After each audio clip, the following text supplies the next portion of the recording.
नमः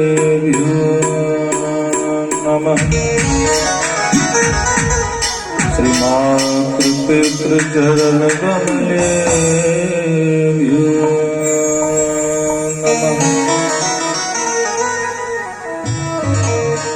गजाननं भूतगणाधिसेवितम्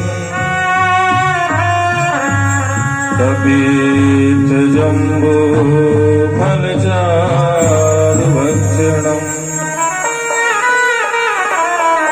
उमासुतं शोकविनाशकारकम्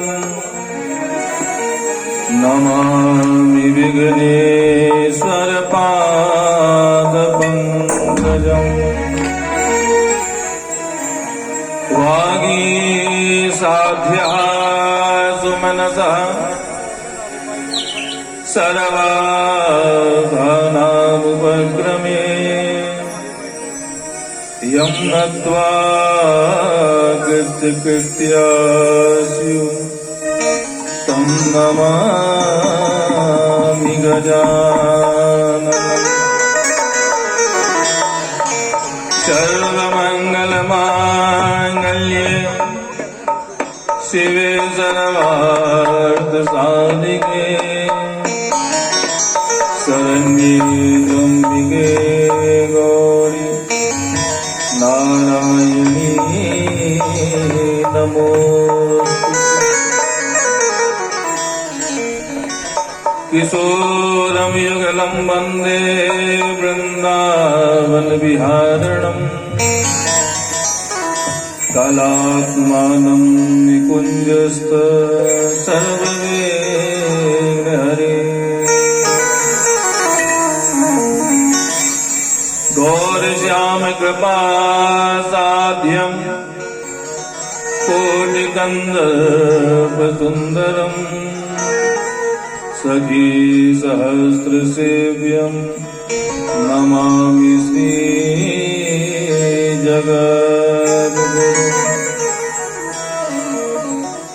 जय जय श्री राधारमण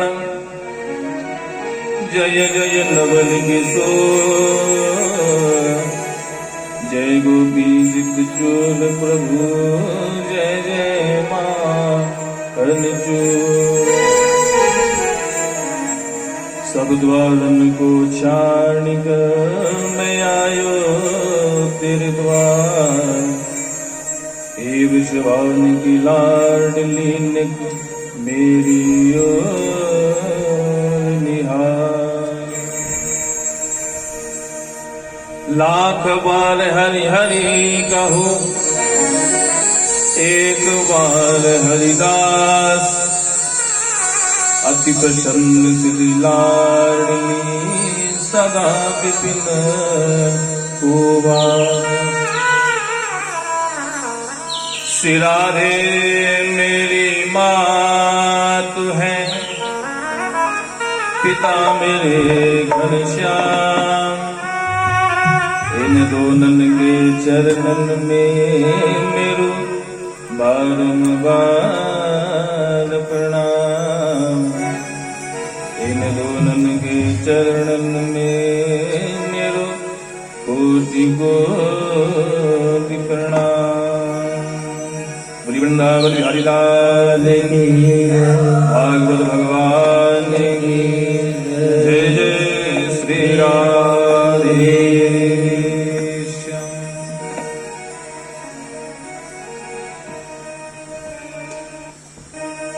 आइए मन तथा वाणी को पवित्र करने के लिए कुछ क्षण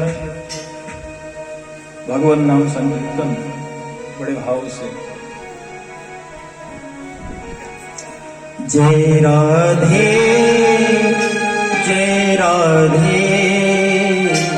जय श्री कृष्ण बोलो जय राधे। जय राधे जय श्री कृष्ण बोलो जय राधे।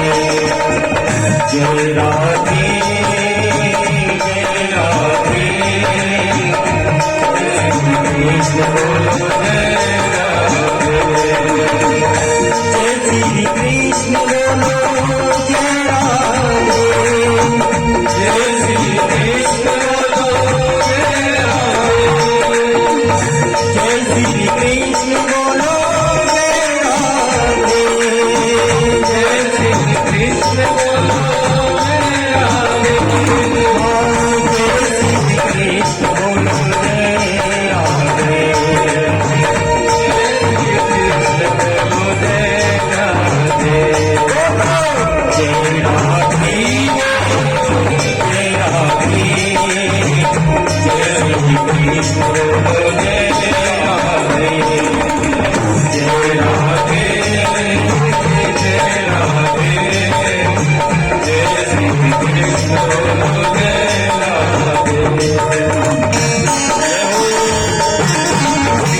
राधा रानी सरकार की जय। कुंज बिहारी सरकार की जय। भागवत महापुराण की जय। जय जय श्री राधे श्याम।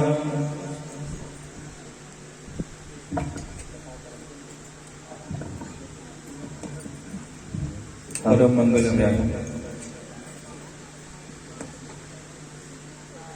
परात्पर अकारण करुणा वर्णालय कल्पवांछित विनिंदित पीतांबरधारी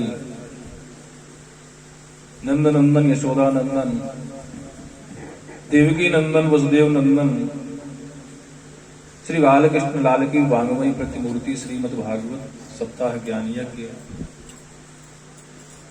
का आज तृतीय दिवस है। तृतीय दिवस में हम सब प्रवेश करने जा रहे हैं। उससे पूर्व राधा श्याम सुंदर के चरणों का ध्यान करते हुए साथ में कुंज बिहारी सरकार के चरणों में का ध्यान करते हुए उनसे प्रार्थना करते, महाराज आप आइए और अपना स्थान ग्रहण कीजिए। व्यास जी महाराज एवं व्यास नंदन श्री सुखदेव जी महाराज के चरणों का भी ध्यान करते हुए साथ में इस समस्त नगर के जो इष्ट देवता हैं, कुल देवता हैं, ग्राम देवता, यज्ञ में आवाहित देवजनों के चरणों में कोटि कोटि वंदन। महाराज आप भी आकर अपना स्थान ग्रहण करें। यहाँ पर समस्त हमारे उपस्थित आचार्य विप्र ब्राह्मण जन, वृंदावन से आए हुए हमारे भैया लोग, आप सब आपको बहुत बहुत धन्यवाद। हमारी तरफ से भी, हमारे यजमान की तरफ से भी सुबह आप सुबह के चले हुए हैं और बड़ी मेहनत करके आप यहाँ पर आए। आपको भी आप सबके चरणों की कोटि कोटि वंदन।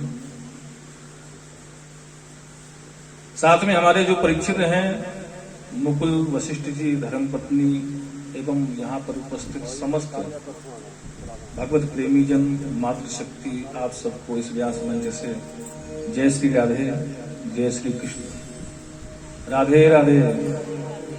कुंज बिहारी श्री हरिदास। कल की कथा में हमने यहाँ पर बड़ा ही सुंदर प्रसंग सुना। कल कथा के माध्यम से अनेक तरह के प्रसंगों को हमने यहाँ पर सुना, जिसमें भीष्म पितामह के ऊपर भगवान किस तरह कृपा करते हैं एवं राजा परीक्षित ने समीक ऋषि का अपमान कर दिया। राजा परीक्षित भूल से, क्योंकि राजा परीक्षित जैसे ब्राह्मण भक्त राजा परीक्षित के बाद में कोई नहीं हुआ है, क्योंकि जब से राजा परीक्षित गए हैं उसके बाद में कलयुग लग गया है। तो कलयुग में राजा परीक्षित जैसे ब्राह्मण संत भक्त ऐसा कोई नहीं हुआ है। जितने भक्त राजा परीक्षित थे, लेकिन उनके सिर पर कलयुग का वास था, इसलिए उनसे अपराध हुआ।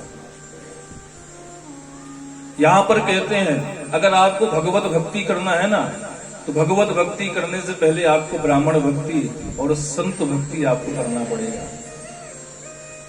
जिसके हृदय में ब्राह्मण भक्ति नहीं है, जिसके हृदय में संत भक्ति नहीं है, गुरु के चरणों में प्रेम नहीं है, वो भगवत भक्ति कर ही नहीं सकता है। क्योंकि भगवत भक्ति हमें संत ब्राह्मण और गुरुजनों के द्वारा ही मिलती है। कैसे हमें भगवत भक्ति करना है, बड़ा सुंदर कल यहाँ पर हमने प्रसंग सुना। विदुर जी के यहाँ पर किस तरह भगवान आते हैं 56 भोग को त्यागते हुए, और भगवान विदुर के यहाँ पर केले के छिलके भगवान ने पाया।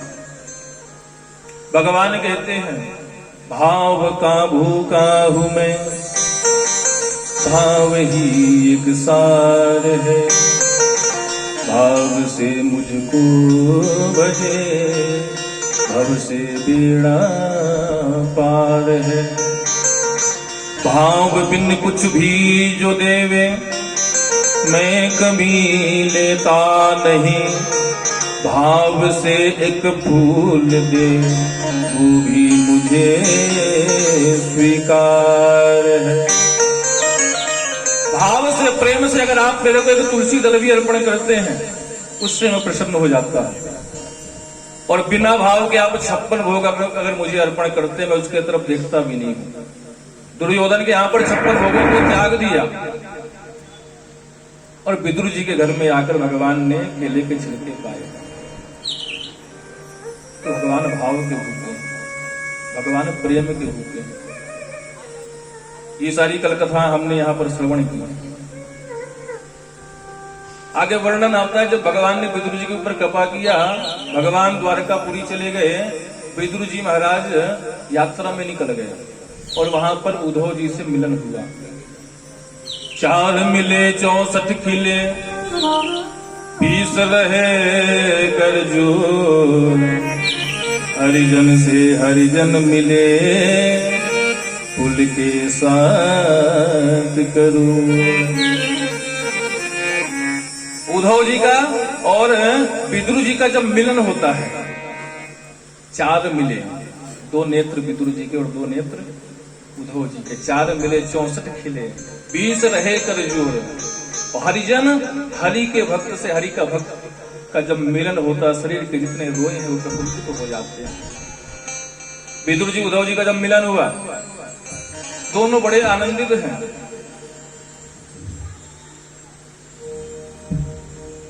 उद्धव जी बताते हैं भगवान अपनी लीला को संपूर्ण करके सुधाम को चले गए हैं।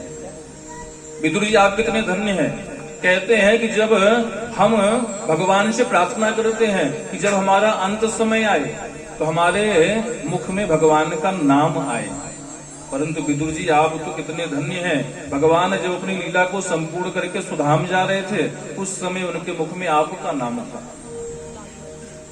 भगवान कहते हैं जब भगवान वहां पर उपदेश दे रहे थे, मैं और वहां पर मैत्रेय ऋषि को भगवान कहते हैं कि मैत्रेय ऋषि मेरा एक भक्त है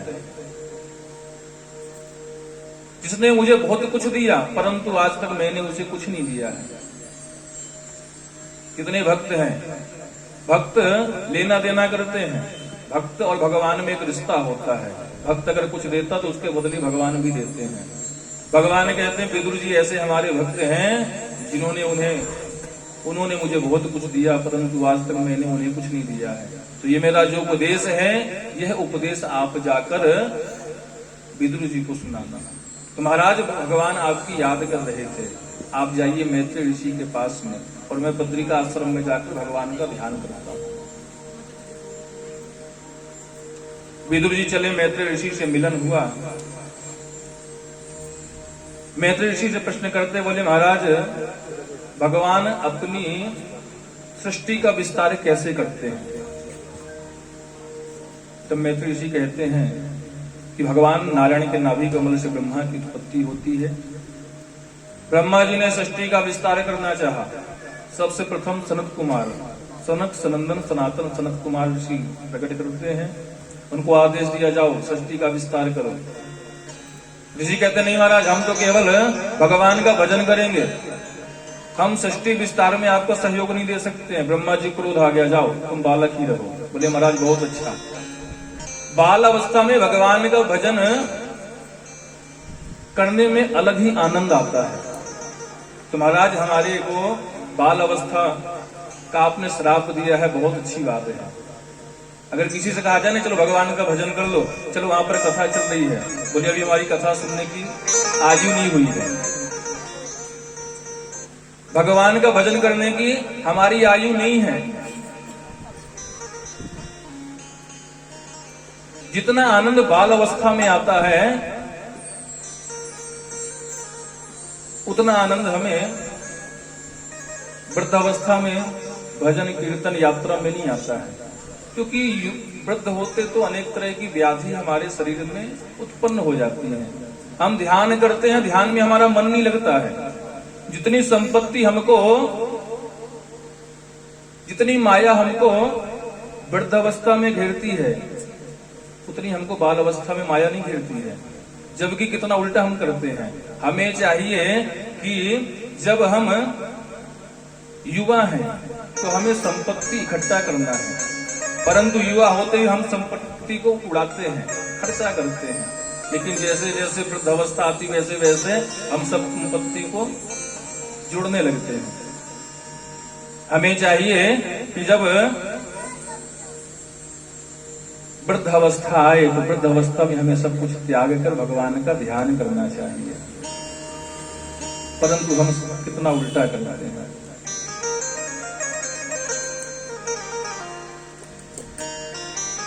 तो यहां पर सनत कुमार कहते बोले महाराज आपने श्राप दिया, बहुत अच्छा किया। पुनः ब्रह्मा जी ने श्राप दे दिया उनको, और श्राप देने के बाद में पुनः सृष्टि का विस्तार किया। क्रोध आ गया, भ्रुकुटी से उनके यहाँ पर रुद्र भगवान प्रकट हुए। जैसे वो प्रकट हुए रुदन करने लगे, मैं कौन हूं? बोले आप रोते बहुत इसलिए आप रुद्र हो, जाओ सृष्टि का विस्तार करो। रुद्र भगवान भूत प्रेत आदि सृष्टि विस्तार करने लगे। ब्रह्मा जी जो सृष्टि करते हैं उनको सब भूत प्रेत नष्ट कर देते हैं। ब्रह्मा जी ने ध्यान लगाया, मेरी सृष्टि कहाँ गई? देखा रुद्र भगवान के जो गण हैं वो सब नष्ट कर रहे हैं। आदेश दिया, जाओ आप भगवान का ध्यान करें। रुद्र भगवान ध्यान करने चले गए। अपने मन से 10 ऋषियों को प्रकट किया।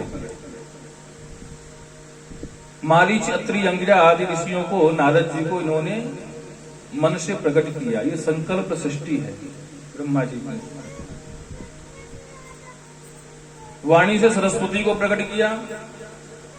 अपने वाम अंग से कन्या और दाहिने अंग से पुरुष को प्रकट किया, जिनको हम मनु और शत्रुपा के रूप में जानते हैं। आदेश दिया, जाओ आप मैथुन सृष्टि का विस्तार करो। मनु शत्रुपा आ गए सृष्टि का विस्तार करने के लिए, परंतु सृष्टि का विस्तार करने के लिए पृथ्वी ही नहीं है। ब्रह्मा जी के पास गए, बोले महाराज हम कहां पर सृष्टि का विस्तार करें? सृष्टि विस्तार करने के लिए पृथ्वी की आवश्यकता है। ब्रह्मा जी ने ध्यान लगाया कहां पर है, तो क्या देखा कि पृथ्वी तो रसातल में चली गई है। पृथ्वी रसातल में चली गई है। विदुर जी कहते, बोले महाराज पृथ्वी रसातल में चली गई कैसे? बोले 2 दैत्य हैं, कश्यप जी के 2 पुत्र हैं, हिरण्याक्ष और हिरण्यकश्यप। जो बड़ा भाई है हिरण्याक्ष, उसने पृथ्वी को हरण करके रसातल में ले जाकर छिपा दिया है। ब्रह्मा जी जैसे ध्यान कर रहे थे, उसी समय उनको छींक आई। उनके नासिका रंध्र से भगवान 12 रूप में प्रकट हो गए। बोलिए 12 भगवान की जय। 12 रूप में भगवान प्रकट हो गए। भगवान तुरंत प्रकट होते ही बड़ा ही विकराल स्वरूप भगवान का, और तुरंत रसातल की तरफ चल दिए। रसातल में जैसे ही गए, पृथ्वी को देखा, अपने नासिका रंध्र में पृथ्वी को रखकर और यथा स्थान में ले जाने लगे। उसी समय हिरण्याक्ष आ गया। अरे ग्राम सूकर, मेरी पृथ्वी को लेकर कहां पर जा रहा है?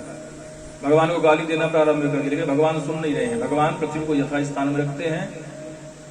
यथा स्थान में रखने के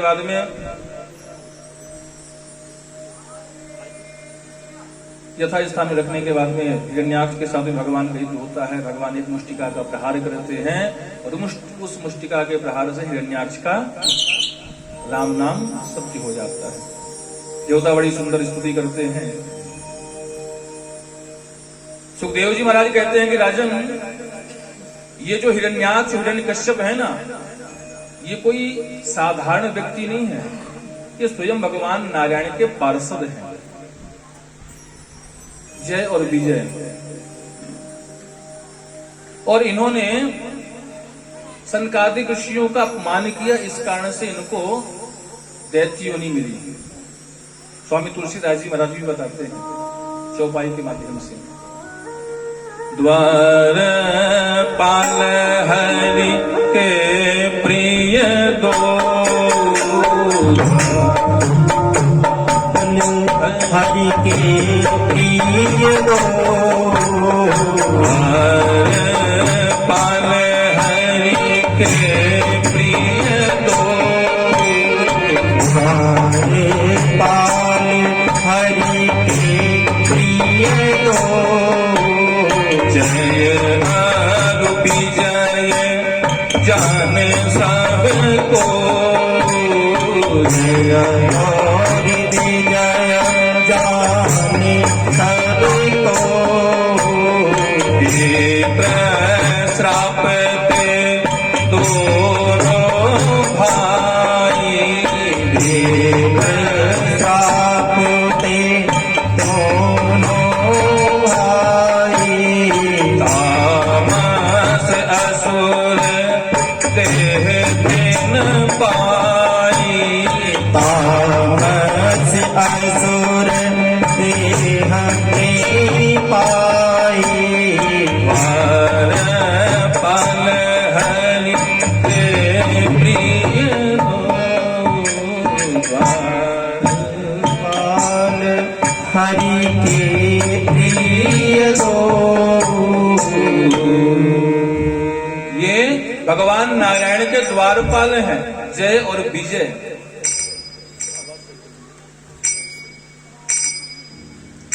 जय और विजय हैं। इन्होंने सनकादिक ऋषियों का अपमान किया, इस कारण से सनकादिक ऋषियों ने श्राप दिया कि तुमने हमें 3 बार धक्का दिया, जाओ तुम 3 बार दैत्य योनि में जाओ।